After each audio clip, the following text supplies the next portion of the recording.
எள் சாகுபடி விவசாயிகள், எள் வியாபாரிகள் அனைவருக்கும் வணக்கம்ங்க. 12/7/2025 சனிக்கிழமைங்க. அந்த அன்னைக்கு பார்த்தீங்கன்னா, வாரம் சனிக்கிழமை அன்னைக்கு பார்த்தீங்கன்னா, ஈரோடு மாவட்டத்தில் இருக்கிற பவானிக்கு பக்கத்தில் செயல்படுற மயிலம்பாடி ஒழுங்குமுறை விற்பனை கூடத்தில் எள் ஏலம் நடக்குங்க. இங்கே விவசாயிகள் வந்துங்க இந்த வாரம் பார்த்தீங்கன்னா 309 மூட்டைகள் இல்லைங்க, 22,268 கிலோ எல்லாம் கொண்டு வந்திருந்தாங்க. வியாபாரிகள் வந்து மொத்தமாக 21,41,650 ரூபாய்க்கு எல்லாம் கொள்முதல் பண்ணியிருக்கிறாங்க. இதில் சிகப்பு ரக எள் பார்த்தீங்கன்னா குறைந்தபட்ச விலையா ரூ. 70.69 இருந்து அதிகபட்ச விலையா ரூ. 122.60 வரைக்கும் கொள்முதல் பண்ணியிருக்கிறாங்க.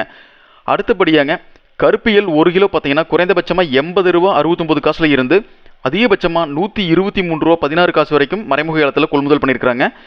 வெள்ளை எள்ங்க 1 கிலோ குறைந்தபட்சமாக ரூ. 83.39 இருந்து அதிகபட்சமாக 1 கிலோ ரூ. 128.80 வரைக்கும் கொள்முதல் பண்ணியிருக்கிறாங்க. எள் விவசாயிகள் வந்துங்க இந்த விலை வந்து இப்போ கொள்முதலாகிற விலை உங்களுக்கு போதுமானதாக இருக்குதான்னு கீழே கமெண்ட் பண்ணுங்கள். நன்றி, வணக்கம்.